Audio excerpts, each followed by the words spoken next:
Good afternoon, everyone, and anyone that may be out there watching our council meeting today, welcome. Hindmarsh Shire Council acknowledges that this meeting is being held on the lands of the Watchabollock, Jardwa, Jardwajali, Werrigai and Yuckabollock nations, and we acknowledge them as traditional owners of the country. We recognise the important ongoing role that Indigenous people have in our community and pay our respects to their elders past and present. And I'll hand over to, this meeting is being broadcast on the internet and the recording of the meeting will be published on Council's YouTube channel and linked to Council's website. As a visitor in the public gallery, you may be filmed. By remaining in the public gallery, you consent to being filmed and for the recording of you to be made public available by Council. A copy of Council's live streaming and recording of council meetings policy is available at the back of this room and on council's website. Please speak with one of our staff members if you have any questions. And I'll now hand over to Councillor Barry to read out our statement of values. Thank you, Councillor Barry. Thanks, Mayor. Our commitment is to come prepared to every meeting, fostering a respectful and inclusive environment where accountability and approachability are the core of our actions. We value and encourage innovation, collaboration and open communication, always keeping in mind the well-being and needs of our community. Together we stand united as one, working towards shared goals with mutual respect and consideration. Thank you. Okay, item 2, apologies. We don't have any apologies today, I don't think. Item 3, declarations of interest. Are there anyone around the table have a conflict of a general or material conflict of interest? Councillor Barker, sorry. Thank you, Mayor. Ismay, I do have a conflict, material conflict of interest in item 10.11 for the Australian Local Government Women's Association 75th Anniversary Conference in Sydney. Thank you. Any others? No? Okay, we will move on to item 4, confirmation of minutes and business of rising. And there is a recommendation. Councillor Clark. Thank you, Mayor Ismay. I move the motion that the minutes of the ordinary council meeting held on Wednesday, 24th of June 2026 at the Nil Council Chambers, 92 Nelson Street, Nil, as circulated to councillors, be taken as read and confirmed. Thank you. Do I have a seconder? Councillor Aiken. Is there anyone who wants to speak to me against the motion? If not, I'll put the motion. All in favour? Against, motion is carried. Thank you. Item 5, public question and submission time. And we have a question, I believe. Thank you, Mayor. Yes, we have one question today received from Wendy Werner of Jeparrett. Jeparrett was omitted from the recently adopted industrial land study. This is in stark contrast to the planning scheme, which states Jeparrett has land suitable for residential and small-scale, low-intensity industrial activity. The campground at 4 Mile Beach has been downgraded to non-powered sites only, affecting retail sustainability and raising the question of transparency in council communication. Can the councillors representing North Riding please comment on why they supported these decisions and how they are supporting the economic development and sustainability of Jeparrett in light of the above situations? I'll hand over to our North Ward councillor, Councillor Aitken. Thank you. I'd like to have the opportunity to catch up with Wendy Werner, with Councillor Clark and myself in the near future, and I'll bring Wendy Werner on the way home today and have a chat to her to see if we can catch up and have a chat about her queries. Thank you. All right. Thank you. Nothing further? No further No. questions. All right. Item 6, activity reports. Northwest 9 mayors and CEOs meeting with Anne Webster, and I think that was quite a good meeting. I attended the Australian Local Government Association conference in Canberra last month, which there were some very interesting speakers that presented, and we also made several trips to Parliament House to talk with three of the ministers, or 2 ministers and a senator. And we met with them and put forward some of our things, and I think we got a reasonably good hearing. I think all 3 of them sat and listened to what we had to say and took it on board. Whether anything comes or not's another matter, of course, but at least we've been out there and been able to do some of that. And yeah, there were some good presentations, and I met quite a few people from all over Australia, and we did have a big group photo of all the councils from all over Australia with regard to the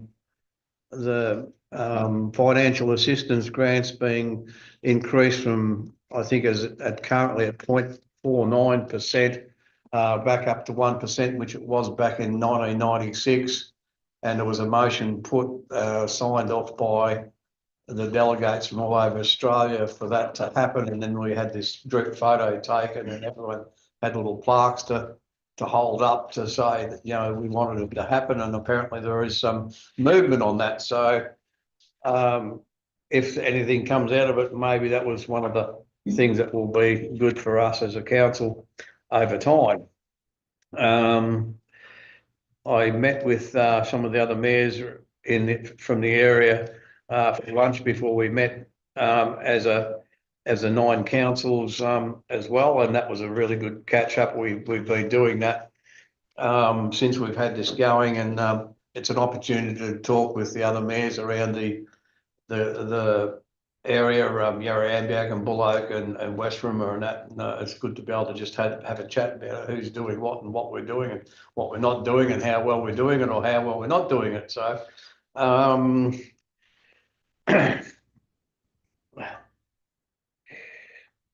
I attended the Rotary Club of Nil changeover lunch, which was really good, and they've now got Mr. Dalgleish as their chair and taking over from his wife. And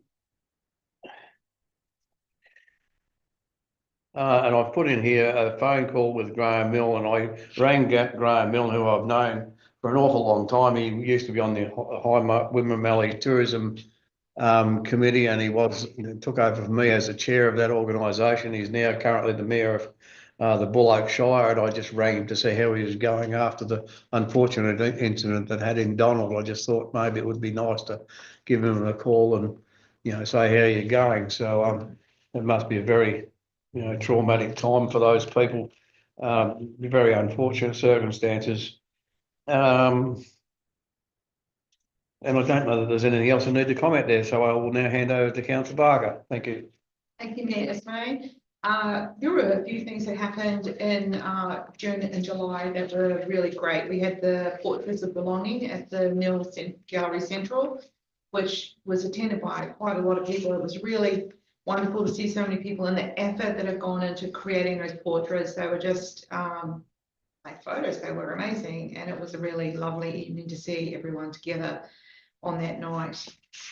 Also have attended the Municipal Association of Victoria's Health and Wellbeing Advisory Board, which is a board that I'm on that reviews what we're doing about mental health generally, and wellbeing across all of Victoria. And it's sort of my privilege to be able to reflect on the differences between metro and rural. Attending that, and so because a lot of the people that are involved there are in metro, and they have a different perspective of how health and wellbeing works out, so I'm able to fill them in. I also went to the Monsters and Minions movie. You know, we are so privileged here in the you know, in Hindmarsh Shire to be in a position to run school holiday programs for free. You know, I've lived in the city, and you know, it's not for free. And the council really does a great job. I think it was like 280 children and parents, and some were bussed in from different towns, and the kids were having a whale of a time getting up and down to go and get more free popcorn and water. And it was a really great event. It was really good fun to be at. Yeah, so those are the main two things. I also did attend the Australian Local Government Women's Association for Victoria, where I'm now a secretary for that association to promote and support women that are interested to be on local government, and also women who are already on local government, to sort of help us be able to reflect and think of ways to move those type of agendas forward. So it's been really interesting month for me. Thank you. Very good. And I was also at that portraits evening, and unfortunately, some people made references, oh, they painted it with numbers or whatever, like you did as kids. And I thought, well, I couldn't see how that made any difference, because they still had to mix the colours. They still had to It was get. brilliant. I thought it was amazing stuff. Yeah, Yeah. really great. I hadn't put that in my report, but yeah, I thought that was brilliant, and I thought their comments were a bit unfortunate. Anyway, Councillor Aiken. Well, thank you. I didn't do too much this last month as I was away doing another job, but I did get to have the chance going to the Lions Club at Rainbow handover dinner. And I must say what the Lions Club does for our community, not only in Rainbow, but the whole of our Shire, all the different other Lions clubs. It's terrific, you know, they amazing what they do. So that's all I did for that month. Thank you. All right, thank you. Councillor Barry? Yeah, myself, just a few meetings, but one meeting that was important was the meeting for the fall when did Bulla. A few locals there and done that. So let's hopefully a resolution can be found for the shortfall of the money or different design or something. Hopefully Ram and these team are working on that soon. Thank you. Okay, Councillor Clark. Yes, thanks, Mayor. I actually just by chance attended at the Rainbow Lake, and as Councillor Barker said about the school activities being free up here, 250, I believe, rainbow trout were released into the Rainbow Lake, simply for give them enough time to use the word settle. And then school holidays were starting, so the lake was effectively stocked simply so that kids had something to catch over the school holidays. So, you know, a lot of things go there. The Rainbow CFA Group biannual meeting. There's a bit happening there within the CFA of boundary changes, and that's becoming a bit of a complex thing, but certainly a lot of people are on board to try and get that happening to better serve our communities. The Lions changeover dinner, as referred to, I'm a member of the Rainbow Lions, and in fact, I got to wear another hat out of that meeting of vice president. The Urunga Homestead meeting, again, just fantastic job what all these volunteers do. The Jeparit Town Advisory Committee saying, and last of all is I attended the Rainbow Players meeting in Rainbow. Again, I seem to walk out of things there, and if you want to see my head on the stage on the 30th and 31st of October in Rainbow, yeah, I'll be putting in a special guest appearance in the So thank you, mate. Wonderful. Anything else? Councillor Thanks, Matt. last but not least. The Windward Southern Mallee Development had a special workshop over 2 days about future direction of the organisation. I attended half day of the 2 days. So it's really about scenario planning, about, you know, if our regions are going through a lot of change, but it's about in 30 years' time, if we imagine what we didn't do, you know, to make a difference. You know, there were some of the questions that were asked. So the final report will come up soon. So it was quite involved. A lot of people from our region participated. The other one, oh yes, historic. This is quite significant. The Stimbula Country Women's Association and the RSL hosted the first Devonshire Tea Pride Month. So that was a big achievement. I think $680 raised at $10 a service fund. So that's from about 68 people. So it was well attended. Another big development is for the Jeparit Memorial Hall, which I've read their minutes as a venue is underutilized, but next year, 30th January, say the date, the venue we booked for the Pride event was 200 people we're hoping to get. And it'll be a themed party. I think it'll be quite exciting. It's a big step for Jeparit because it's if we get the Midsummer Carnival grant, it means that this event gets promoted on a state level and national level. So it's a big significant development for the town to show that they're embracing diversity. And the other good news about that event is that money raised from the ticket sales will go towards the weir. So we know the Japarra Weir needs money to kickstart the, up to $6 million. So it's a start, but we have to start somewhere. And I think I also attended the Green Community Portrait Painting. The work, even though it was paint by numbers, it was still amazing, because I still wouldn't have been able to achieve it. So I agree, some of them were quite amazing. And of course, the Jambula Pool meeting is a significant pool from a children's perspective. So outsiders said that, it has a nostalgic component. If we can restore it and continue on for another few decades, that would be really good. So that was my notes. Thank you. Thank you. Okay. Mrs. Dremel, do you want to make any comment on any of your documentation, Happy to multiple pages of? Happy to take as read or answer any questions if there are any. Councillor Barker. Thank you, Mayor Ismay. CEO Monica Ravel, I did see that you managed to get to the youth council meeting, and I have been to a couple that are really proactive. I was just wondering if you could reflect on the meeting that you attended. So I was not. Yes, they certainly are a proactive group, and they were talking doing a debrief of the July school holidays and also brainstorming ideas for the September school holidays. So we're going to see soccer, and we're trying to convince our Director of Infrastructure Services, who loves to play soccer with his son, that maybe he may be the host for soccer during the September school holidays. They're also currently in the process of organising our first ever open mic night. Council received some funding for Youth Fest, and that runs during September. So on the 29th of September, which is the second week of the September school holidays, there will be an open mic night. So the whole community are welcome to attend the open mic night. The Youth Council wanted to see as many people as possible come along, but they're really interested to hear from performers under 25 to put their hand up and perform on the evening. We know, and the conversation around the table was that there is a lot of talent in our community, and it would be great to see some young people get up and show their talent.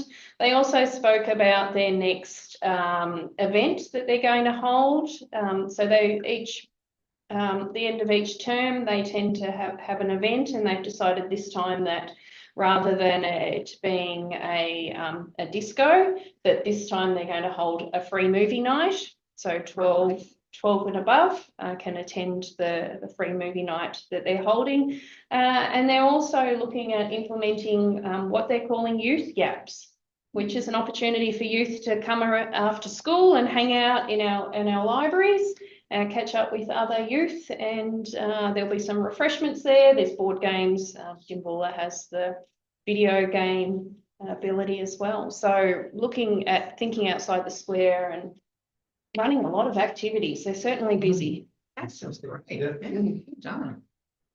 Thank you. All right, nothing further. Okay, we'll move on to item 7, correspondence, and there is a recommendation.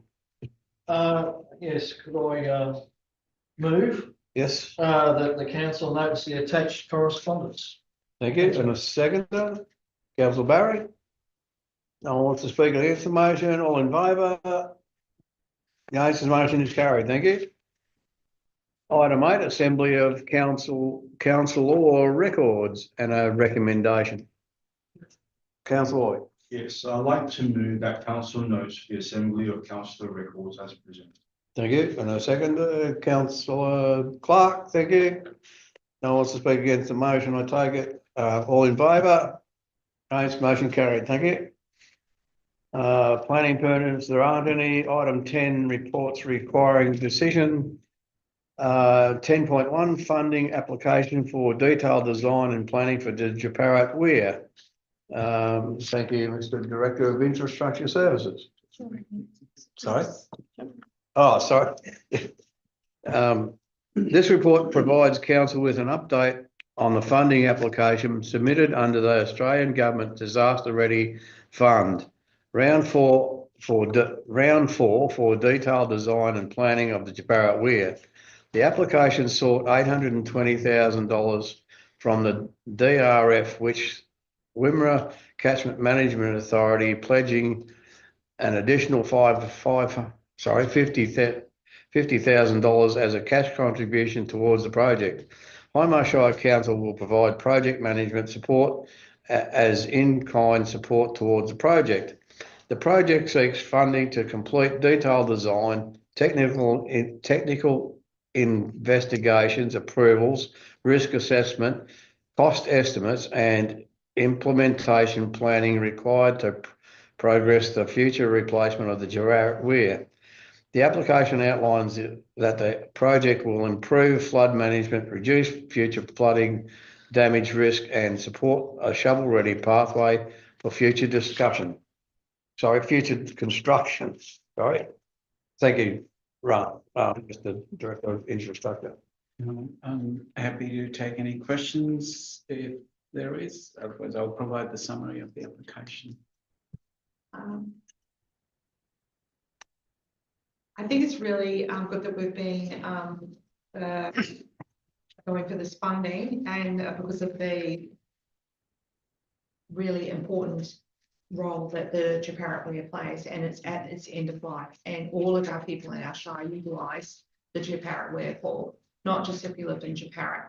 And if you haven't been to the Japarut Weir Fall, then you should, because it's a really great asset for us to have to go out on the boat or swim in. So it is a lovely area.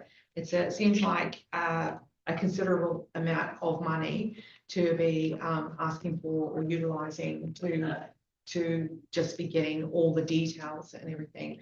I was wondering if you could speak to that. Yep. So, you know, there is a lot involved in getting the project shovel ready, and you know, the detail is on geotechnical investigation, community engagement, identification of sites, and all of those things involves a lot of technical works by, and also engineering design involves the structural engineers and structural computation. We have worked closely with Wimmera CMA to develop the application. They have put in the cash contribution of $50,000 plus another in-kind of $20,000 in terms of support towards the project design review and their input towards the design during the process. EMV has been very supportive of the application. They have Emergency Management Victoria. They have provided the letter of support to our project, and yeah, so the application, the funding, one of the requirements for funding is one-to-one funding, but our component of 50% can include any expenditure on that infrastructure since 2024, and that's why we were able to make the contribution amount. Otherwise, $820,000 is a big amount to find. Yeah, basically, completing this design, completing this study, or having this detailed design will put us in a very favourable position for any future funding that might arise through any sources. Right. So you're saying that we have to find out all this information and have all this information ready for the next step. That is correct. So when there is any funding opportunity, as soon as we get the funding, we will be ready to go out for tendering. Basically, at the end of this process, we'll have a tender-ready design and construction estimates. Right. And I guess we anticipating going for grants, or is this we anticipating that money will become available from state government as they recognise the necessity of having the Japarut Weir? I'm happy to answer that question.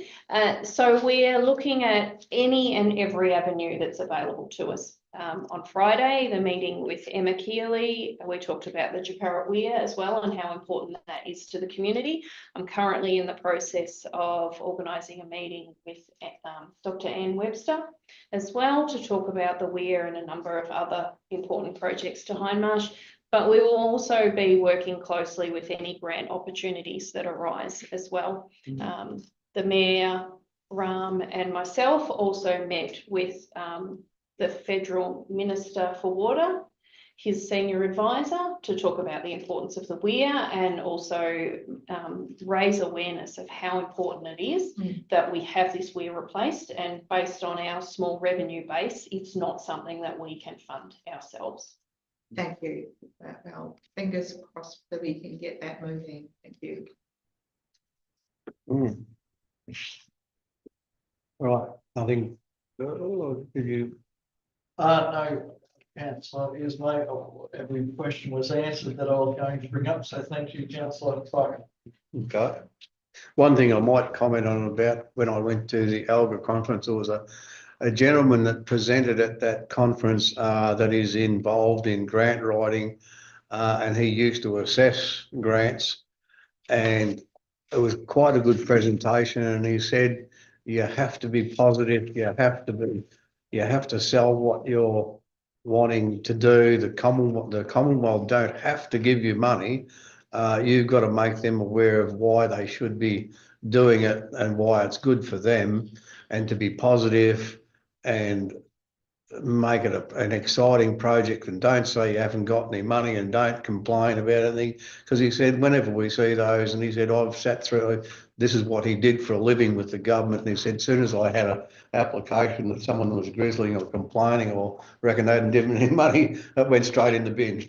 He said just doesn't happen, like that's what you're going to do. So I think if we're going to try and get funding for this, we really need to go out there and sell it as an exciting project. And whether we get this gentleman or his organisation to come to us to talk about, you know, the grant writing or not, I don't know. But I thought his presentation was really good, and he has a lot of experience with it because that's what he did for a living. So anyway, just my comment. We'll move on to item 10.2, funding. Oh, sorry, my apologies. We have a recommendation there. Sorry, Councillor Barker. Thank you. I would like to move that council notes the funding application under Disaster Ready Fund Round 4 for detailed design and planning of the Japarra Weir. Thank you. Want to second it? Councillor Barry. No one wants to speak against the motion. Would you like to speak to the motion? Councillor Barker. Thank you, Mayor's mate. Look, I think it's really exciting and reflects what you just said, that it is necessary. We are super excited about getting it done. And we'll talk to anyone and everyone to try and make that happen. Yeah. Thank you. Thank you. Councillor Barry. No, second. All right. All in favour? Against? Motion carried. Thank you. Item 10.2, funding application for Nil Bowling Club upgrades under Local Sport Infrastructure Fund. Thank you again. Oh, sorry. And I need to read out the executive summary. This report provides council with an update on the grant application being submitted to the Victorian Government's Local Sports Infrastructure Fund for upgrades to the Nil Bowling Club facilities.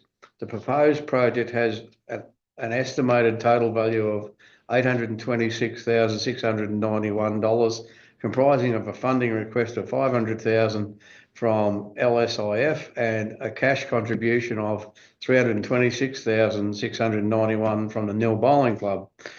Council will support the project through the provision of in-kind project management and grant administration services to the value of $62,001.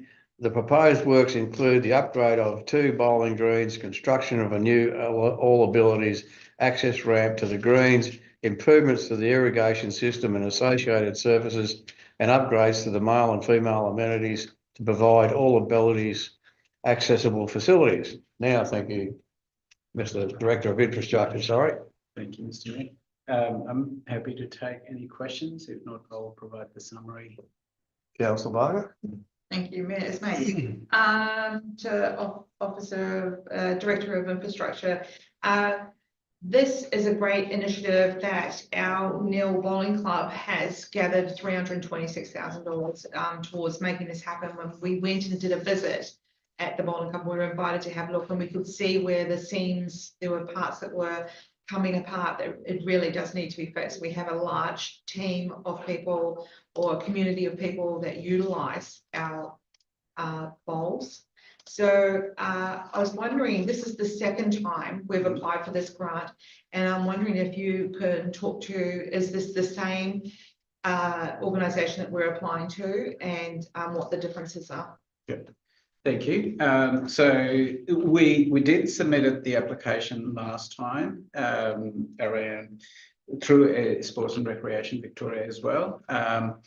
The application unfortunately was rejected, and we sought detailed feedback on why the application was rejected. And while preparing this application, we incorporated those feedbacks, and one of the feedback was to undertake the detailed technical audits from a qualified consultant in that bowling greens field. So we engaged a specialist contractor to do that audit and implemented, and took those outcomes of those audits on board in our application, which is likely to make our application significantly stronger than what it was last time.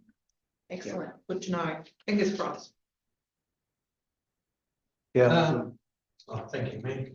Just to move down a bit. If I just may confirm here, the actual applications for this grant closed yesterday, is that correct? That's correct. So the application has already been submitted. Yes. So the endorsement, we need council's endorsement. That's why the report is being presented to the council today.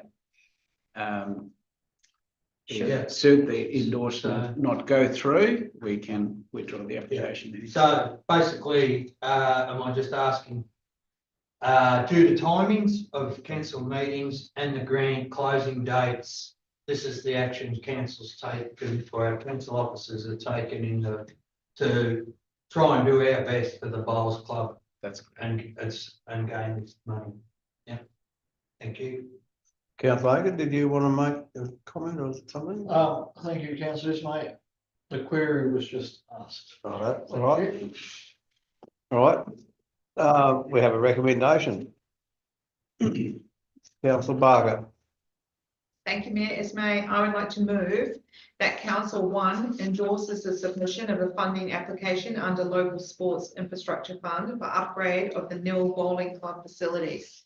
And 2, notes the Nil Bowling Club's cash contribution of $326,691 towards this project.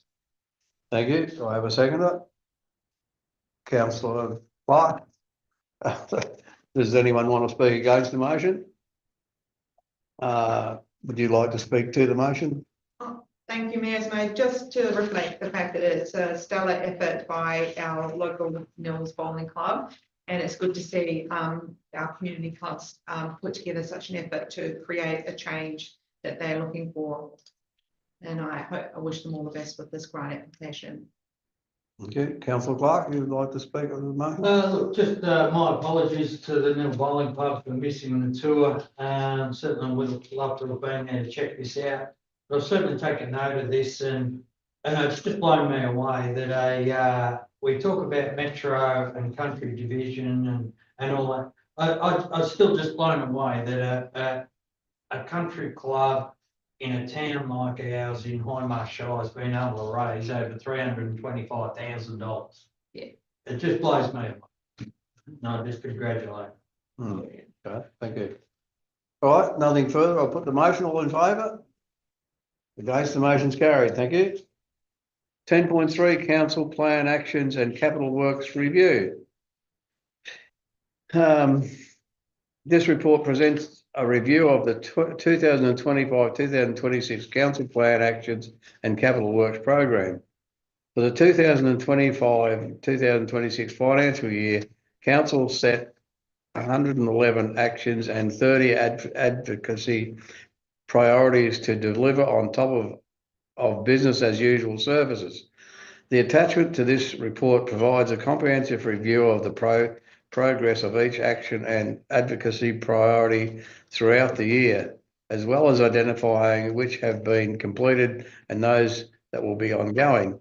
Key achievements for the 2025-2026 year include completion of official opening of the Wimmera River Discovery Trail, as well as the Davis Park tiered seating and AFL compliant change rooms, adoption of the youth strategy, sport and recreation strategy, asset management plan and procurement policy, the hugely successful school holidays programs with around 1,300 participants throughout the year, review of Council's 3 grant programs for community business and events, completion of the McPherson Street raised pedestrian crossing in Nil, a month of events for the Seniors Festival, including the main concert and men's bus tour, commencement of the Sport and Recreation Master Plan project for Dimboola Recreation Reserve, Davis Park and the Japarut Riverbank, completed Japarut Weir replacement feasibility study, participation in the Business Friendly Councils program and delivery of 3 new units in multi-unit cabin and units in a multi-unit cabin at the Nil Holiday Park. Council also contributed to advocate across several areas, including early years and childcare, better funding for rural and regional council roads, speed limit reductions, funding for key facilities upgrades, as well as workforce and housing priorities. The report also presents a review of the 2025-2026 Capital Works program. This program includes projects carried forward from 2024-2025, plant purchases, road construction, building maintenance and major projects. Over the past 12 months, Council has completed nearly 670 customer action requests and graded over 400 kilometres of Council's gravel road network. A complete review of the 2025-2026 Council Plan actions, advocacy priorities and capital works program is presented as an attachment to this report. Is there any discussion? Questions? Yes, councillor, this way. A couple of things is that quite amazing for our outdoor staff and great effort, for doing not only the action requests of 670. I've been a lot of the people in our areas, especially at Rainbow, Japarut and Tarranyurt, have said that the action requests that we're doing online are working. This is the first time over many years they're actually getting stuff done. They always were wondering what the staff were doing over here, but now it actually seems to be working. So great effort. The other thing is, I'm not too sure how many kilometres of dirt roads that we do. Again, great effort for the outdoor staff. A number of comments again from farmers that some of the major off or dirt roads that they are using for moving machinery and harvest, did get graded last year. They understand we can't do them all, but the main ones they're doing with the trucks are getting graded. So great effort again. So thank you. Thank you. Any further comment? Questions? Some question. Yes. Maybe for Ms. Ravel. When is the investment attracting prospectus available, please? Yes, so we're currently working with the preferred tenderer at the moment and just working through to make sure that there's no double up from the strategy that's already being developed to make sure we're going to get exactly what we want out of the business prospectus or the industrial land prospectus. Yes. Timeline? I would say 6 months. Yeah. All right, thank you. Just looking forward to it. That's Yeah. Thank you. Yes. Okay, nothing further. If not, there is a recommendation. Councillor Barker. Thank you, Mayor Ismay. I would like to move that council notes the annual review of the capital works program and council plan actions for the 25-26 financial year. Thank you. And a second, Councillor Barry. Anyone want to speak against the motion? If not, would you like to speak to the motion? Of course, thank you, Mayor. It's Of my. course. Well, I think it's worth reflecting on, isn't it? Because there's a number of pages just on here, but it's also available online for people to look at it in more detail. The completion of the Wimmera River Discovery Trail, that was a very long time coming, and I think we can still get lost there, to be fair. And but hopefully we work our way around the river. But we got the Davis Park grandstand opened. Could that happen for other towns, Dimboola, etc. as well? There were so many things that we've done that we should be really proud of that are over and above. They were planned, they were sort of done to the best of timing that we could, and fitted into our budget somewhat. So I think it's a really big effort by what would be considered one of the smaller rural councils in Victoria. So I think I'm really proud of council working so well to get those completed. Thank you. Councillor Barry? Yeah, look, I think for the revenue we get, we achieve a lot. Yeah. So we've got to keep going for grants because we need to achieve more and try and keep everyone happy. Yes. Great. And may I make also comment, and probably the Nil Sporting Club grandstand would be one in particular. These things don't happen overnight. They go over an awful lot of years. So we've got to, when we're doing these things, we've got to be aware that it's going to take time. So it's just one of those things we just have to keep pushing at, and sometimes take multiple council terms to get them to fruition. Anyway, nothing further. I'll put the motion. All in favour? Against? The motion's carried. Thank you. Item 10.4, MAV October State Council motion. This report seeks council endorsement to submit a motion to the Municipal Association of Victoria State Council scheduled for Friday the 23rd of October 2026. The motion is seeking MAV advocacy to the Victorian Government for the establishment of rural mental health and wellbeing local in the Hindmarsh Shire or a neighbouring council, supported by a network of satellite services and outreach programs across the Wimmera region. The motion responds to significant disparities in access to mental health services experienced by rural communities throughout the Wimmera. The proposal seeks government investment and comprehensive regionally coordinated model comprising a local mental health and wellbeing service in Nil or a neighbouring town, satellite service locations, a mobile clinical outreach team, an integrated rural outreach program, a rural workforce hub, and future step up, step down subacute facility. The motion aligns with Victorian Government mental health reform priorities and supports key objectives of the MAV Strategic Plan 2024-2027, including health and wellbeing, diversity and inclusion, resilience and recovery, intergenerational infrastructure, active local democracy and connected places. And I'll open that up for discussion. Councillor Barker. Thank you, Mayor Ismay. I'm really pleased to see a motion that we're going to put forward to the Municipal Accounts Association of Victoria in regard to mental health. It's such a significant impact on our society. We have double the suicide rate of the average in Victoria. So we really need support in our regions out here. My question is to CEO Monica Ravel in regard to the advocacy plan, aside from speaking to MAV in October to put this motion forward. Happy to answer that question. So at our recent Mayor and CEO meeting of the Wimmera Southern Mallee Council Alliance, there was discussion around mental health. Hindmarsh has offered to take the lead on behalf of the 6 councils to advocate for the need for mental health and wellbeing services in our region. On Friday, we met with Emma Keeley, Councillor Barker and myself, advocating to Emma Keeley for the need for these services, and for certainly we would like to see, I guess, an election commitment, if we can be that fortunate, around establishing and understanding the need for mental health services in our region.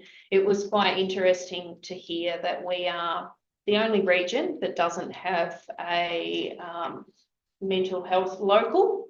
All other regions have now had those services established. This morning, Councillor Barker and myself also met with the acting CEO of West Wimmera Health Service to talk through the advocacy that we're undertaking, so they understand what we're doing in this space, and that we can also work together with our local health services, and also looking at setting up meetings with other ministers, federal ministers, and also our local upper house member for Western Victoria as well, just to talk through our advocacy around mental health. And are we engaging with other health services? And so we have asked the neighbouring CEOs to have the conversations with their local health services, but certainly the conversation from West Wimmera Health Service this morning was that they will raise this amongst their health network as well, and assist us with advocacy at every opportunity. Great. And as I understand, this advocacy and this motion is based purely upon what was already offered and has been put out to the rest of Victoria as a result of the Royal Commission into Mental Health in Victoria. Yes, so we're not, I guess, creating something that already hasn't been documented, and the Royal Commission certainly showed the need for these services. As Councillor Barker said, to know that 500 people from our communities in the Wimmera Southern Mallee area are being told that they need to go further, they need to go to Ballarat, then on to Melbourne and Geelong. That's significant distance. It's not support services at home, and having to go to Melbourne, a lot of people just, that's unobtainable. Thank you. Okay, are there any further questions? If not, I'd ask Councillor Barker to move the motion, please. Thank you, Mayor May. I'd like to know that Council, 1, endorses the submission of the MAV State Council motion entitled Advocacy for a Rural Mental Health and Wellbeing Local and Satellite Network in the Wimmera to the MAV State Council meeting scheduled for Friday, the 23rd of October 2026. And secondly, notes the Deputy Mayor and Chief Executive Officer will continue regional advocacy in support of improved mental health service provision across the Hindmarsh Shire and broader Wimmera region. Thank you. Thank you, Councillor Barker, and a seconder, Councillor Clark. And I did probably break protocol by asking you to move that motion, but I wanted you to be able to speak to it because you are the driver behind it, and I think we're very fortunate that we have you on board to drive this initiative. I think that's really great, the work you're doing. So anyway, there's no one wants to speak against the motion, so sorry, would you like to speak to the motion? I'm happy to speak to the motion. Ashley, thank you for your kind words there, Mayor Ismay. I was actually invited to consider mental health intervention in our region by our CEO, Monica Ravel. So I had previously mentioned in our council planning that I would like to see our area here in Neil become the hub of, we have a great potential to create workforce in our region. We have that ability with our hospital here already, and it creates mental health services closer to home.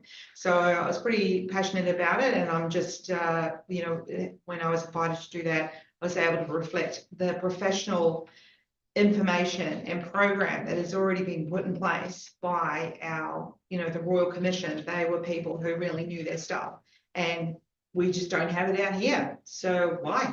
So it's time for us to stand up for what we need in our region and not be ignored anymore. Thank you. Thank you, Councillor Clark. Thanks, Mayor.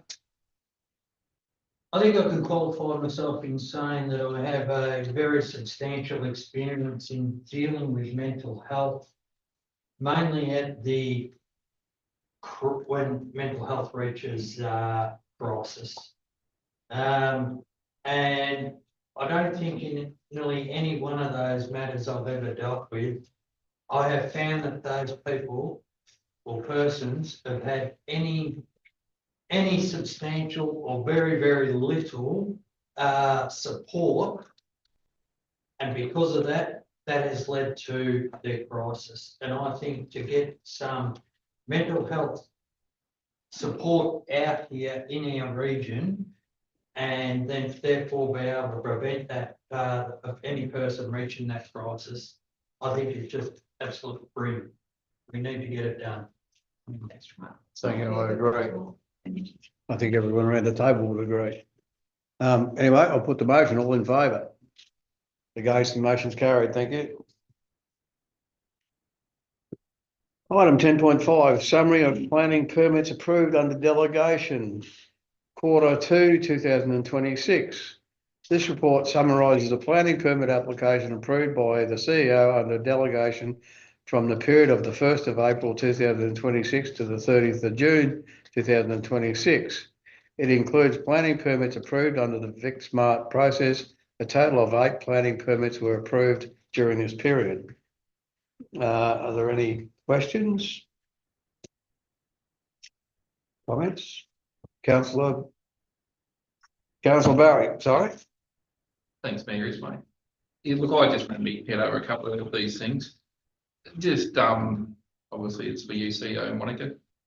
The 8 Melbourne Road development of second dwelling. Is that a shed or what is it?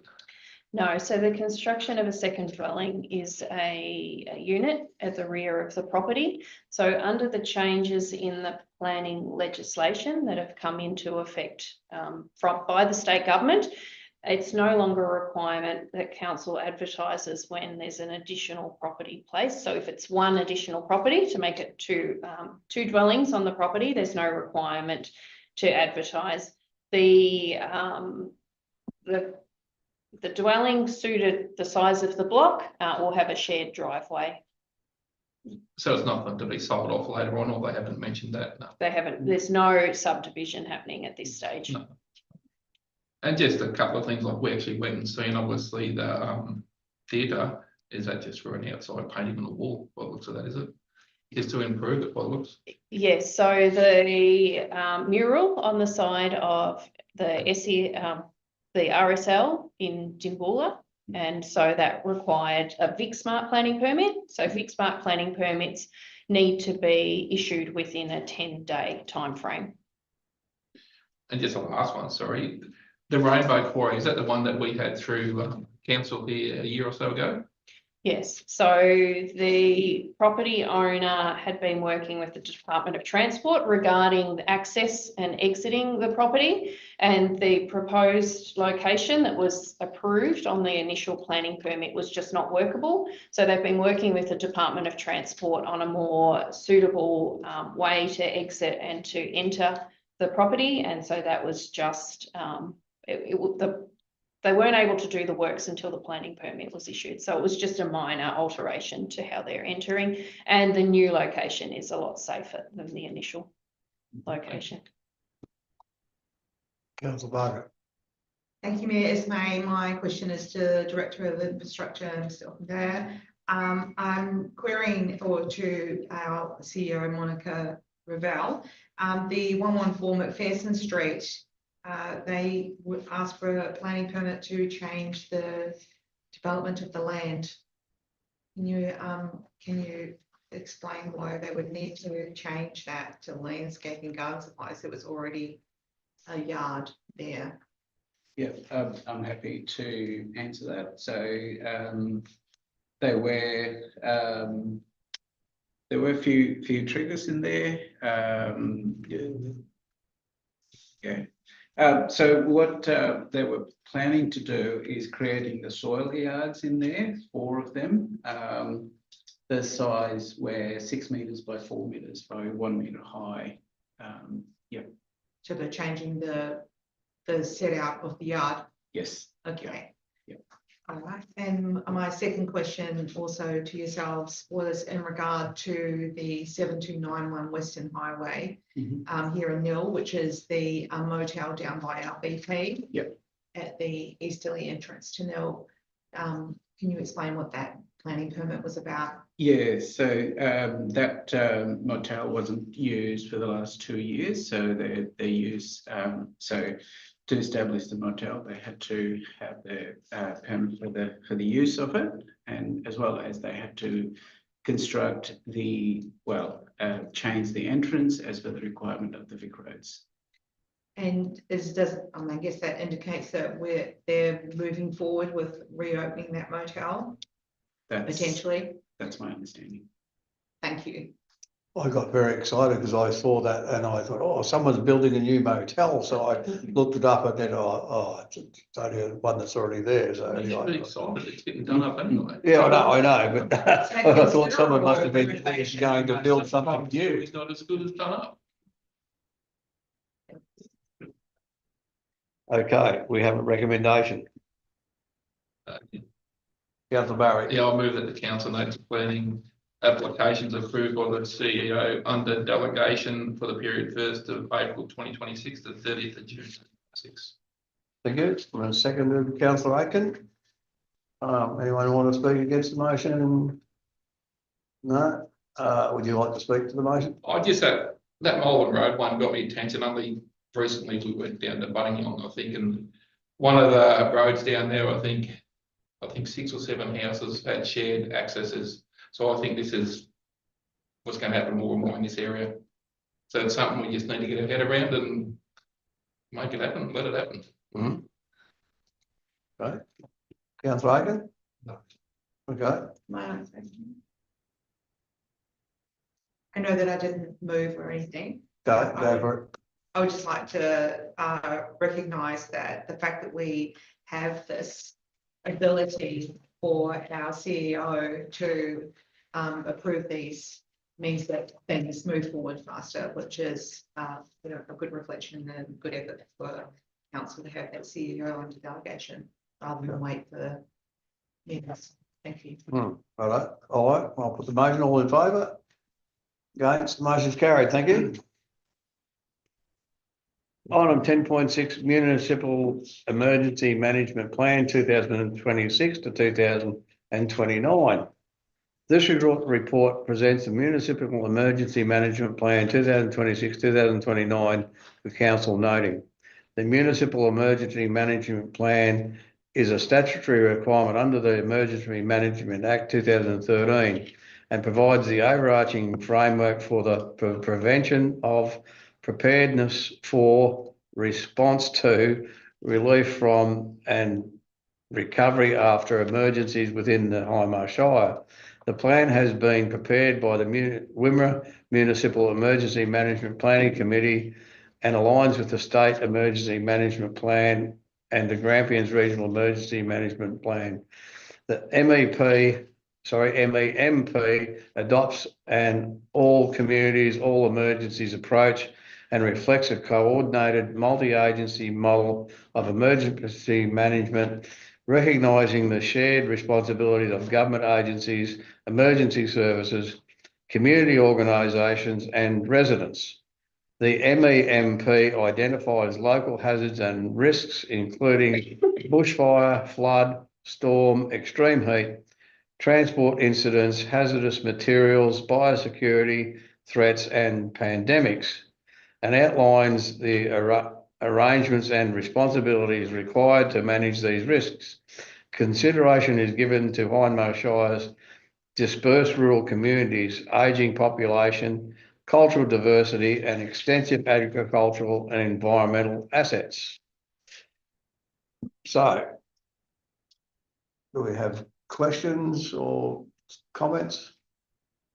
Councillor Barker? Thank you, Mayor. My next question is to our Director of Infrastructure Services or to our CEO, Monica Raval. These this planning mitigates what concerns were raised after we had the fire, the Dimboola fire, well, it must be 2 years ago now, or a year and a half ago. But when we have a plan like this, is this what is enacted when we have an emergency? So people can look at this. This is on our website. Yep. So they're able to look at this and send any, I mean, I guess it's already been out for review by the public, but people were, had a lot to say after the disaster that we had in the Middle Desert. And so this clearly outlines what happens and who is involved and how everything works when we're in an emergency situation. So the whole of our public can be aware and have a read of this. Yep, I'm happy to answer that. So the learnings from that incident was definitely incorporated. So Municipal Emergency Management Plan, even though it says Hindmarsh, it's jointly owned by all of the emergency services, including Hindmarsh Shire Council. So everyone who was involved in the recovery or during the firefighting exercises, their feedback was considered and implemented into the Municipal Emergency Management Plan, and hopefully the learnings will help us better manage the next incident. Thank you. That's And this plan is available on the website too. That's right. Yeah. Thank you. Appreciate that. Councillor White? So question for either Uday or Monica Ravel. Based on the Dimboola experience with the evacuation, after the event, I noticed people were asking about the vulnerable, people's list. In this case, I came across the vulnerable persons registry in the plan. Was that registered access during that evacuation, Dimboola evacuation period?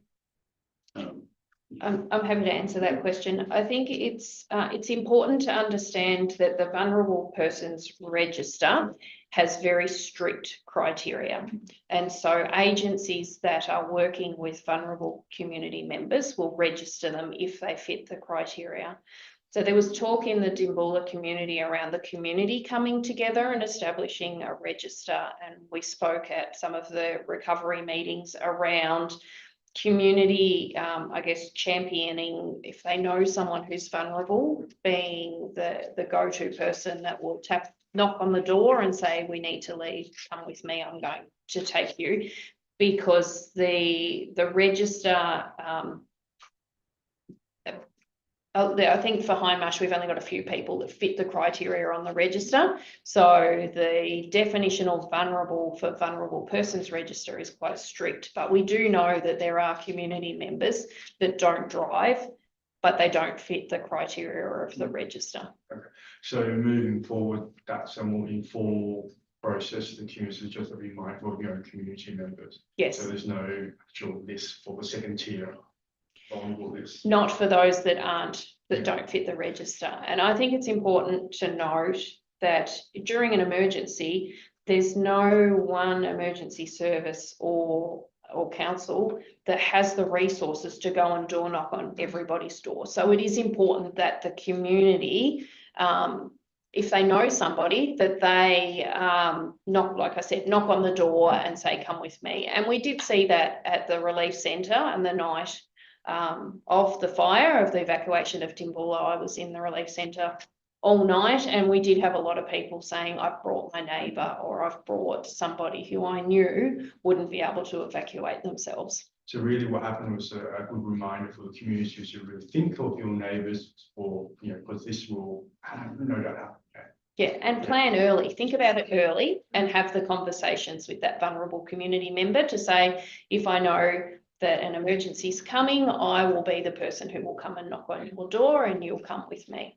Okay, can we do a marketing campaign to let people know to do that? Because some people may be forgotten. Yeah, we can certainly put some education out around. Because I know, some people will be forgotten. Yeah, that's it. Thank you. Councillor Clark? I think, Mayor, if I just may also address that, being involved in emergency services myself, we think of an emergency like a flood versus an emergency of a fire. generally a flood is, creates more time. And more time allows, our staff, emergency services management to plan and put in place these, like a vulnerable persons list. To me, like going forward with an emergency like a flood and that, you have time to look at that and you have time to plan. A fire like happened in the little desert, it is just that fast and that dynamic. Most of the emergency running in a situation like that is actually done by people like myself out on the ground. We're the first instance because it takes time to set up, shall I say, higher management, interagency, working together and all that is, occurs within a couple of hours. But for that first couple of hours, the persons like myself that are talking to the people on the fire truck, the CFA captain or SES captain, etc., and trying to get the jump on 2 hours' time. And of course, we're out in the field. We are not going to be able to access that vulnerable person's register. So, in my thoughts, having a list like that is fantastic for a emergency that is, shall I say, slow moving. But a lot of our emergencies are quite quick. Gas tanker rolls over in town here, then we're not going to have hours to plan on who needs, who we need to contact to get people moving. And that's why, as CEO has said, our community, get on board with your next door neighbour, get on board with the person and have them there. So as soon as you know, even in a fire, not long, and you look at something like what happened with Natima, not long, then you know, go and grab that person and go. Because emergency services will not have the resources, they will not have the information, and they will definitely not have the time. And I mean, CFA make that very clear. In a fire emergency, you cannot guarantee or you cannot bank on a CFA truck turning up to protect your house. Same reason. No time, not enough personnel, not enough resources. So that's why what you say, have a person local, get them to interact with each other and say, I'm going to knock on your door. And when I knock on your door, we're going. Because that's the best result for our community. It's great. Thank you. Okay. Anything further from anywhere? If not, there is a recommendation. Councillor Clark. Look, I move that council notes the Municipal Emergency Management Plan 2026 to 2029. Thank you. And a second, Councillor Lloyd. No one wants to speak against the motion. Would you like to speak to the motion? Yes, thank you, Mayor. I was on the Municipal Emergency Management Planning Committee probably 18 years ago, so this is not a new thing. This plan and the committee is not a new thing, and I think we need it. We need it in a longer term emergency, but in a shorter term emergency, this plan is not really accessed because, or for us out on the field, it's not accessed because we don't have the time, the resources. So I think having this plan is great for longer term emergencies, and it's something we definitely need to make sure that we tick all the boxes when we can and as soon as we can. Thank you. Councillor Lloyd. Having experienced my first evacuation, I think community support and help is really important. So yes, I'd like to reiterate looking after each other. So thank you. Okay. All right, I'll put the motion. All in favour? Against, the motion is carried. Thank you. 10.7, de-sexing policy for domestic animals. This report seeks council adoption of the de-sexing policy for domestic animals and provides a summary of the submissions received through council's have your say Hindmarsh consultation process. Community consultation on the draft policy was undertaken from the 7th of May 2026 to the 28th of May 2026, following Council's endorsement of the the draft policy for public exhibition and feedback. Community feedback demonstrated broad support for measures aimed at reducing unwanted litters, improving animal welfare outcomes, and promoting responsible pet ownership. Key themes raised during consultation included concerns regarding roaming and feral cats, the need for increased owner accountability, and the importance of balancing regulatory requirements with access to affordable desexing services. Some respondents also expressed concerns about the potential financial impact on pet owners, enforcement challenges, and the risk of unintended consequences such as reduced registration compliance or animal abandonment. The proposed desexing policy for domestic animals has been developed in response to community feedback and aligns with the provisions of Section 10A of the Domestic Animals Act 1994, which enables Council to resolve that cats must be desexed as a condition of registration or registration renewal unless exempt under the Act. The policy aims to address the underlying causes of animal overpopulation and uncontrolled breeding while supporting responsible pet ownership and improving long-term animal management outcomes across the Shire. Council endorsement of the policy is now sought so that the statutory requirements of Section 10A, including publication of the resolution in the Victorian Government Gazette and newspaper circulating within the municipality, can be implemented. So, are there any questions or comments? Councillor Barker? Thank you, Mayor Ismay. My question is to the Director of Infrastructure Services. Still there. This motion, or the desexing policy, is saying that all cats will be required to be registered as from the 1st of January 2028, and to be registered, they will need to be desexed. Do we have any proactive programs or intentions about how we can support cat owners who are currently not desexed to comply with this requirement? Yep.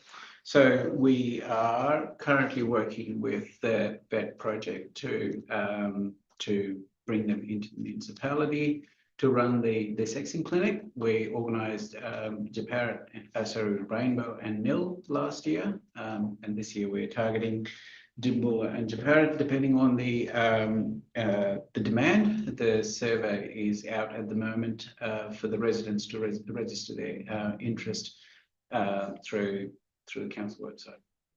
So will that mean that, so if we have someone who has difficulty with transporting their cat to a desexing site, is council able to support people in that manner with literally getting their cat to the project to be desexed? Yeah, well, at the moment, our plan is to have clinics at 2 of the towns. But if someone has those difficulties, they can definitely contact council, and we're happy to work with them on a case-by-case basis. Yeah, and so how would they would just come get in contact with our... They can contact the customer service and ask for the local laws team. Thank you. That's great. It will be a subsidised service to help support the community. Yeah. So that's what we did last year, and that's what we'll be doing this year again. So hopefully we encourage uptake. Yes. Thank you. Is there like an infringement that would occur if a cat was found not registered and not desexed after that date, the 1st of January 2028? Yeah. So under the local laws, there is an infringement for having domestic animals without registration. So from 2028, 1 January, resident will not be allowed to register their cats if they are not desexed. So, so if they do not register or renew their registration because they are not desexed, they are risking the penalties for not having domestic animals without registration. Thank you. And just another query through the chair. So the registration means registration through the Shire, not registration through the chipping of the, That's the microchipping. Yeah, so registration through the Shire. Yeah. thank you. So majority of cats that are registered now are already desexed. Through you, Mayor, I think it's also worth noting though that there is under the Act the ability for an exemption. So if somebody's cat is 13 or 14, there is the ability for them to have a letter from the vet to seek an exemption to the requirements for desexing. I think it's also worth noting though that our local laws officers are picking up both cats and dogs regularly that aren't microchipped. And part of the desexing is that the animal is also microchipped, which means that we can rehome back to the owner the animal straight away. What we're seeing is that where the animal is not microchipped, it's having to go to the pound. We'll put posts on our Facebook page seeking the owner quite often as well. And that's a bit traumatic for the animal having to sit in the pound until the owners come forward as well. So we really do encourage the community to desex and to microchip their animals so that we can make sure that they can return home. Yes. So the desexing and the microchipping go hand in hand anyway, don't they? Yes. Like it's a two-part thing, like can't do one without the other anyway. Yeah. Okay. Recommendation? Councillor Barker. Thank you, Mayor Ismay. I would like to move that Council 1 notes the submissions that were received during the public consultation period for the draft domestic animal desexing policy for cats undertaken from the 7th of May 2026 to the 28th of May 2026, and thank those who submitted their feedback. It was great. And 2, adopts the desexing policy for domestic animals for cats as attached to this report. And 3, resolves pursuant to section 10A of the Domestic Animals Act 1994 that from the 1st of January 2028, Council will not register or renew the registration of a cat unless the cat is A, desexed, or B, is exempt from desexing under the Domestic Animals Act 1994, and 4, authorises the Chief Executive Officer to undertake all actions necessary to give effect of the resolution, including publication of the resolution in the Victorian Government Gazette and a newspaper circulating within the municipal district in accordance with section 10A(3) of the Domestic Animals Act 1994. Thank you, Councillor Barker. Is there a seconder? Councillor Barry. No one wants to speak against the motion. Would you like to speak to the motion, Councillor Barker? Thank you, Mayor Ismay. Look, I know it seems like a lot to do, and there was quite a number of people that responded, wasn't there? And some people quite passionate about their cats, and I'm quite passionate about my dogs too. But I think reducing the level of unwanted litters and the poor little kittens that we see floating around, not belonging to anyone, and so improving their welfare outcomes and reducing the impacts on people who don't like cats, and don't want cats wandering all over their gardens, protecting native wildlife and our biodiversity, and it supports our obligations under the Domestic Animals Act 1994 as well. So I think it is a really good initiative and an attempt to bring under control the problem that council is constantly faced with. Yeah, thank you. Councillor Barry. No, we just don't want strays, do we? No. They all need to go. No, we want them loved. Well, All right, put the motion, all in favour? Against, the motion's carried, thank you. Item 10.8, public transparency policy. This report presents a public transparency policy for adoption. The draft policy was made available for a period of public consultation from the 25th of June to the 17th of July 2026, with no feedback received. The policy has been reviewed in line with the review schedule and assessed against the requirements of the Local Government Act 2020. This is for its appropriateness in reflecting how council makes information available to the public, as well as the open and accountable conduct of council. The policy reinforces council's commitment to open, transparent and accountable decision making by ensuring information about council activities, decisions and performance is made accessible to the community.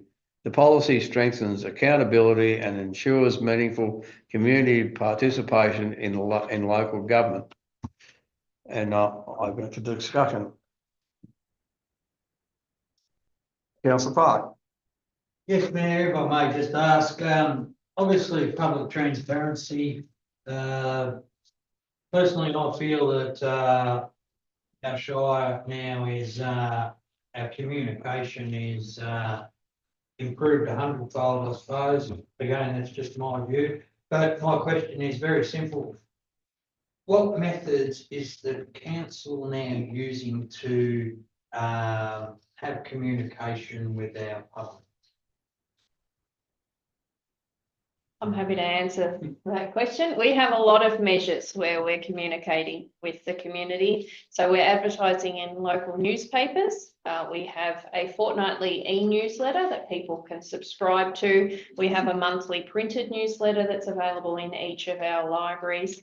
We have a quarterly newsletter that is mailed to everybody's mailboxes through Australia Post. We also have our Facebook page, and we have out and abouts as well through CEO drop-in sessions or community meetings or specifically targeted meetings. We're currently in the process of a schedule for pop-ups throughout the next 12 months, where our newly named engagement van, previously known as our library van, will be out across the Shire as well in different locations to for the community just to come and talk to our staff. So we will pop up across the Shire over the coming 12 months. And we also have our website. And we've got farmer consultations. We're currently planning our next round of farmer consultations for October. And through the chair as well, I found that, the town committees, the information we're getting back there also been saying in the last couple of years, that's we're getting a lot more information back from the shires and getting back out to the communities, and also from the CEO drop-in sessions from their towns. The public will do drop in to have a chat to our CEO. I reckon that's a great thing because at least they're getting on the spot information there and then. Thanks. All right. Any further comments, questions? If not, there is a recommendation. Yes, I'd like to move that the council adopts the public transparency policy. Thank you. And a I'd second. like to second that. Thank you. All right, thank you. Is there anyone that would like to speak against the motion? If not, would you like to speak to the motion, Councillor Clark? No, I think by my asking the question has made it very clear how much Shire has massively improved our communication. Yep. All right, good. Nothing further. I'll put the motion. All in favour? Against, the motion is carried. Thank you. Item 10.9, TAC Local Government Grant Funding and Flexible Local Transport Solution Program Funding Applications. This report seeks council endorsement to submit funding application in the current rounds of available grants. The proposed applications are as follows. TAC Local Government Grant Program to construct a raised pedestrian crossing on Leigh Street, Nil, with a total cost of $150,000 with 1-to-1 matching funding from the grant. The council contribution of up to $75,000 will be referred for inclusion in the capital works program set out in draft 2027-2028 annual budget, and a flexible local transport solution program for construction of a missing footpath link on Church Street and James Streets nil, with total project costs of 132,000 with 105,600 from grant funding and council contribution of up to 26,400, comprising of a 10% cash contribution and a 10% in-kind project management contribution, and flexible local transport solution program for upgrade of missing, damaged and non-compliant pedestrian crossover ramps in Rainbow, with a total project cost of $110,000, with $88,000 grant funding and a council contribution of up to $22,000, comprising of a 10% cash contribution and a 10% in-kind project management contribution. Any questions? Councillor Barry. So this is the one was a briefing, a few briefings ago, I'm pretty sure. The funding, is it all or none? So is it like you get on the 3 separate ones?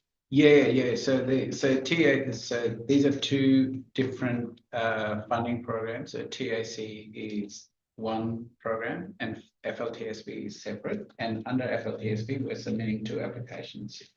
Because that school one, that definitely makes it's too busy. You actually don't know where the crossing is Yeah, when you're driving down there. Yeah. it's massive. That's probably the most important to me. Yeah. Like the footpath here, it's get the kids off the street and Rainbow. That's which needs to be fixed too. Councillor Clark. Thank you, Mayor. My question about these pedestrian crossover ramps in Rainbow. It's probably 2-part. Says here about missing or non-compliant. First question relates to the Lake Street level crossing there. What's the issue with the pedestrian crossover ramp in Lake Street in Rainbow? So I'll give you a bit of background. So so one of the residents in Rainbow, who is on Gopher, volunteered to go around the Rainbow streets and identify priority upgrade location based on the frequency of use and difficulty in use. So 8 of the out of the total locations provided, we chose 8 of them, which was ranked high priority by that individual. Basically all of the issues with those the crossovers that are identified are difficulty in crossing with the gophers, basically gophers or prams. They might have a bull nose, which creates difficulty, or the ramp might be too steep. So we just need to make sure we reconstruct them and make it DDA compliant. No worries. Thank you. Okay, any further questions, comments? If not, there is a recommendation. Councillor Barrett. Yeah, I'll move that council. What there, I just reckon adopts points 1 to 6. We'll have to do that.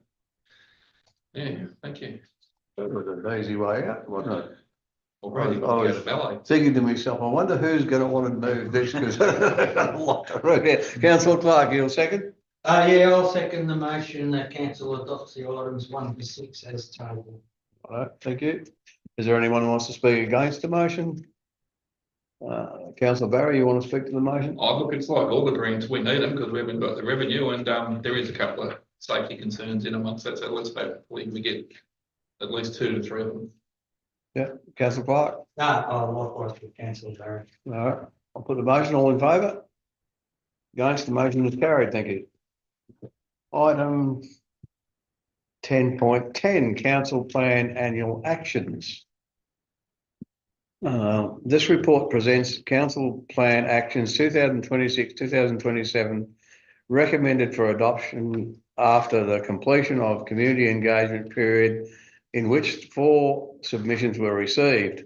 Council Plan Actions 2026-2027 provide a focused and practical roadmap for delivering on the Council Plan 2025 to 2029 and Municipal Public Health and Wellbeing Plan, developed through a combination of strategic planning, community consultation and review of existing priorities.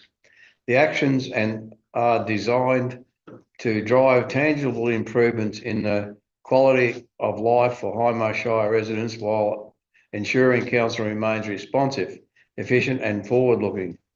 In addition to the specific actions outlined, 4 overarching priorities have been identified as guiding principles that underpin all areas of council work.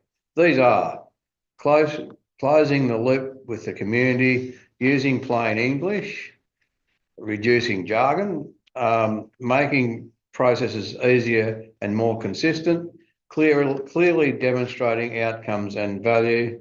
These overarching actions respond directly to community feedback and represent a commitment to improving how council communicates, engages and delivers services. Are there any questions? Councillor Barker. Thank you, Mayor Ismay. I was quite impressed with the feedback that we had from this being put out to public, and also the contribution of people in the deliberative panel as well. We're about to put this one through because there has been a lot of consultation, and the feedback I also think, especially the ones in regard to volunteers playing a critical role, and perhaps not being available during work hours. And I think that I would, suggest that as people plan future forward, that I'm pretty sure we have on our website where people can put their names down to be on the deliberative panel next time.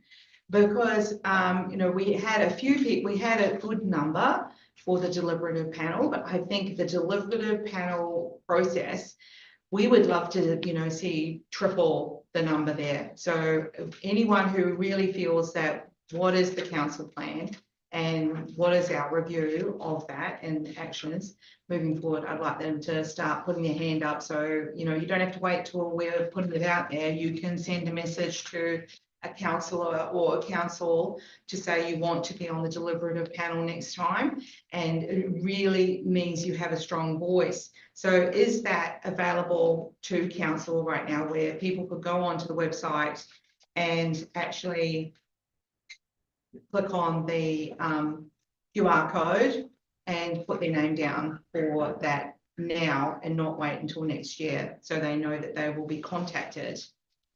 And I guess that question is for our Director of Corporate and Community Services. Thank you. Thank you. I'm happy to answer that. Yes, it is open. We haven't started actively advertising and promoting it yet, but we're ready to, because we probably won't start the deliberative panel consultation process for next year until later this year.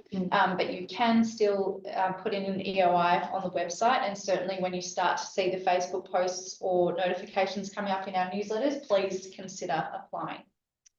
Thank you, because that's great, because I think the sooner you put your name down, then you can sit and forget, because then council will not forget that you put your name down, and you'll be contacting people when the time is right. So you can have a voice, and that voice in the deliberative panel is run really well, and it's a great way to be heard and to express your views. Thank you.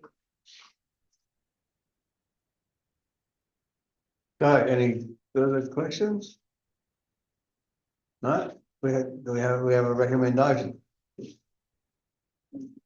Councillor Barry. Yeah, I move that council 1 adopts the council plan actions 2026-2027, and 2 thanks to those that made submissions and attended community engagement sessions for their valuable feedback. Thank you. I'm going to second it. Councillor Barker. Anyone want to speak against the motion? No? Would you like to speak to the motion? Well, unless I have a say, unless they talk up, they really don't have a say, do they? No, they don't. And I think we could probably do better to not recruit people, but invite people from a diverse sort of parts of the community and the different areas of our community. I think we sort of missed out a little bit with some communities Not everyone wants to speak up. weren't well represented, but yeah, I think it'd be good to have a good cross section. I agree, we sort of probably need a few more in, to have input. Anyway, right, yes, Thank you, Mayor's Mate. Look, I think volunteers are the backbone of our community. There's a lot of community groups, sporting clubs, town committees, all of that. And I think if anyone on a committee wants to get a voice into council as well, they're more than welcome to invite their councillor, councillor to come to that's their a meeting. slab. To come to their meetings. Because that's one way of getting your voice heard as well. So anyone who has a committee or in our community who wants to be heard or wants to contribute a perspective or make a request can do that too. Thank you. All right, I'll put the motion. All in favour? Against, motion carried, thank you. Item 10.11, councillor Barker. Thank you, Mayor Ismay. I have a material conflict of interest. So I will be leaving the room for this. Thank you.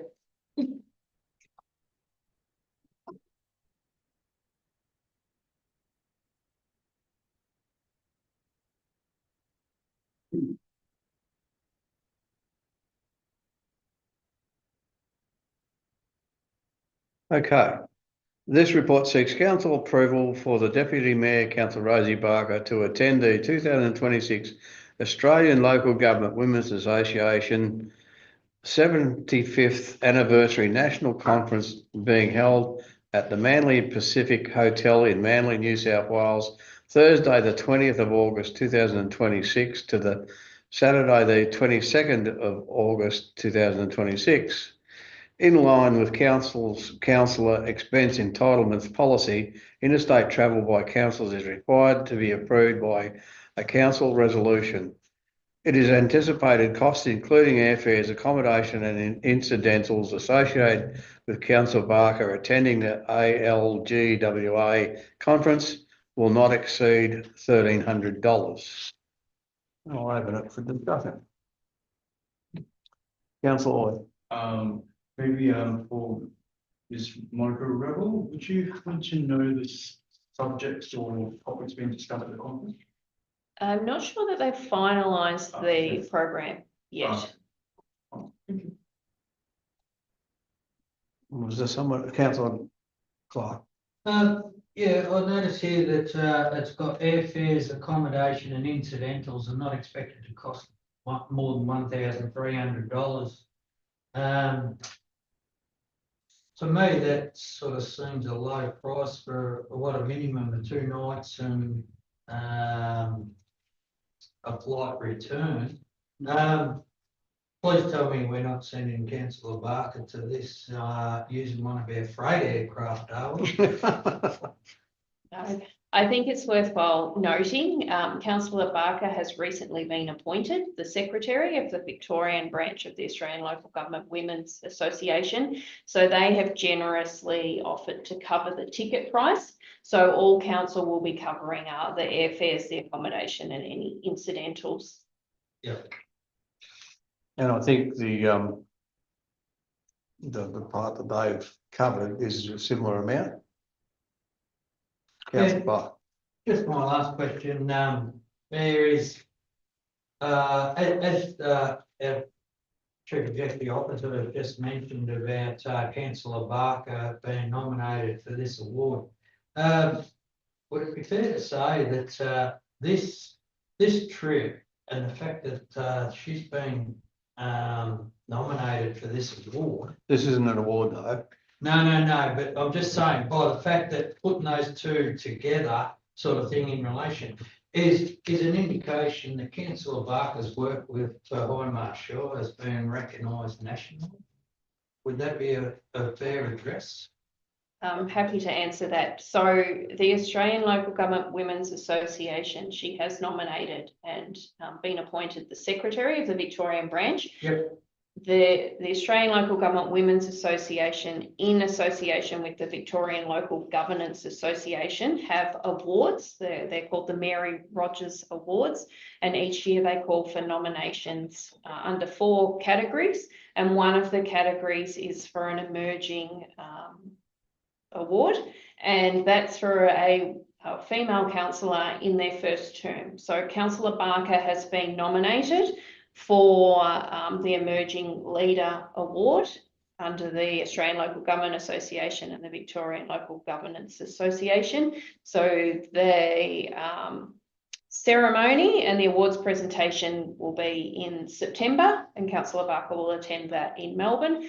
But certainly at the conference, they will have last year's awards recipients that will talk about the benefit and what they've achieved in the year. Yes, Councillor Barker is doing a lot for both local government in Hindmarsh, but also local government across the state with the secretary role. And I think what she's doing with mental health is, you know, so commendable as well. So, yeah. And anyway, Councillor Barry, you wanted to say? Oh, I was going to move. Yes, okay, I'll take the motion. Yeah, I'll move that council approves costs including airfares, accommodation, incidentals to the maximum of $1,300 for Deputy Mayor Councillor Rosie Barker to attend the 2026 Australian Local Government Women's Association 75th Anniversary Conference being held at the Manly Pacific Hotel, Manly, New South Wales on Thursday, 20th of August, 2026 to Saturday, 22nd of August, 2026. Thank you. And the second, Councillor Clark. Anyone want to speak against the motion? If not, would you like to speak to the motion? Oh, look, all of us sitting around here know how dedicated and how much time she puts in. And it's only going to help us out. Absolutely. And yeah, just certainly what Councillor Barry said, and I just think that Councillor Barker is doing a brilliant job of putting Hindmarsh Shire on the map, not only statewide but national wide. And this is another opportunity for Councillor Barker to do that for us. Yeah, and the fact that she's taken on secretarial services for the state is, you know, pretty amazing stuff too. Anyway, all right, the motion, all in favour? Against, the motion's carried unanimously. Okay, get out. There you go.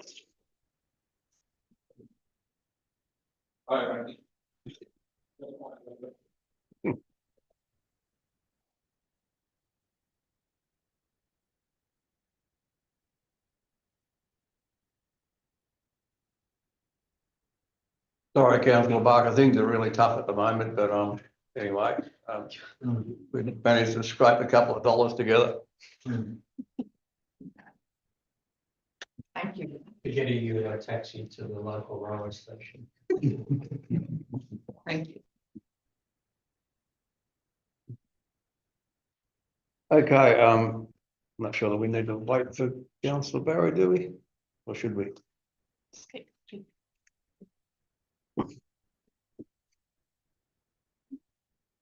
Item 11, council committees. I'll just talk slow. Council committees, advisory committees, Rainbow Town Committee, Japarra Town Committee, Hindmarsh Pride Committee, Hindmarsh Pride Committee, Nil Town Committee, Japarra Town Committee, Nil Town Committee, Rainbow Town Committee, financial reports and minutes.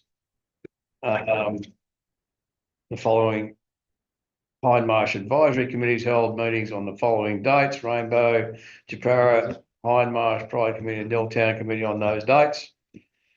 And the financial statements are available, and there is a recommendation at the bottom of the page. Councillor Clark. Yeah, Mayor, I move the council notes the items as listed 1 to 3, with special attention being drawn to the fine office bearers to the Nil Township Committee, being the chairperson Alison Darlenberg and the secretary Natalie Farnes. Thank you. Second, Councillor Aiken. Does anyone want to speak against the motion? No? Would you like to speak to the motion? Look, very simple, volunteers, absolute backbone, yeah, I'm sure I couldn't operate without them. And they just do a fantastic job in so many different ways with multiple persons in each town or in each area wearing different hats on different committees. And I think it's just fantastic to acknowledge them.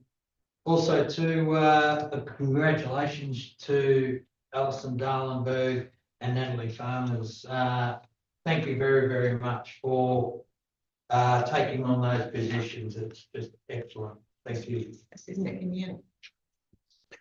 Councillor Aiken? Thank you, Chair. As council said that, yeah, without our volunteers, it's hard. And for all the different committees, volunteers are on, they're doubling up and tripling up. It's amazing the effort they do in their job. Thanks to them. Thank you. Yes. And if I might add, I go to the Newtown committee meetings and Alison and Natalie have been re-elected as chair and secretary, and they do a really good job. I'm very impressed with the current Newtown committee. Every town committee has their ups and downs, and I think it's going along really well at the moment. And they're running good meetings, and Natalie certainly is very efficient with the secretarial part of it. You know, the minutes are written up in fine detail and very well presented, and Alison chairs the meetings very well, so it's really good to see that happening. So anyway, put the motion, all in favour? Against, motion carried, thank you. Item 11.2, Community Asset Committees. Following Hindmarsh Community Asset Committees held meetings in the following dates. Japarra Memorial Hall Committee and the Women Mallee Pioneer Museum Committee, and there is a recommendation. Councillor Clark. Yeah, thank you, Mayor. Again, I move items 1 to 3 as tabled. Again, highlighting that appointment of Peter Robson to the Wimmera Mallee Pioneer Museum Community Asset Committee, and also to the Japarra Town Hall Committee, being Amanda King, President, and the Secretary Treasurer, Deb Schumann, just highlighting those, and thank you. Okay, just a second, Councillor Aiken, thank you. Anyone want to speak against the motion? No? Like to speak to the motion, Councillor? No, I think, man, look, just volunteers, they're brilliant. What they do for us is brilliant. Councillor Aiken. Put the motion, all in favour? Against, motion carried, thank you. Item 12, late reports, and there aren't any. Item 13, notice of motion, and there aren't any of those. Item 14, other business, Councillor Barry. I've got my eyes lasered last Thursday and I haven't needed my glasses today, so they're going over. Yeah, all right. Yeah. All right, Councillor Lloyd. No. Councillor Clark. No, thank you, man. Councillor Barker. No, thank you. I'm flabbergasted that no one's got anything to say. Right.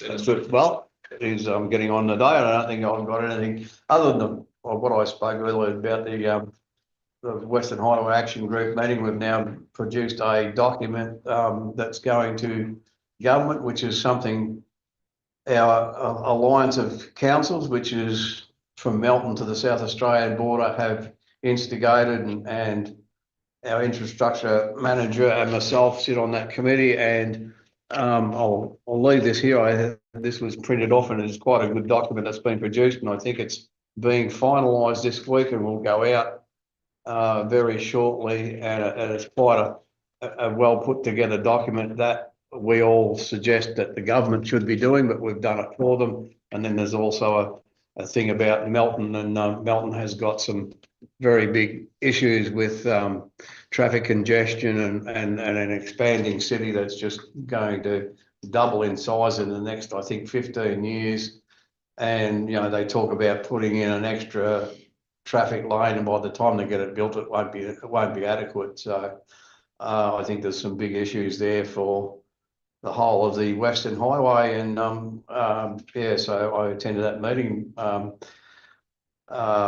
And it was quite a good meeting. So other than that, I don't think I've got any more to say and and you've found something extra. All right, confidential reports. So,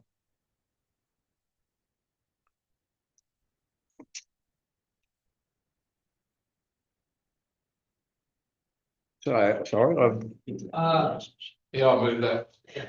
sorry, yep. Yeah, I move that the meeting be closed in accordance with section 66(2)(a) of the Local Governments Act 2020 to consider reports that contain confidential information as defined by section 3 of the Local Government Act 2020 and or part 5 of the, what's it, part 4?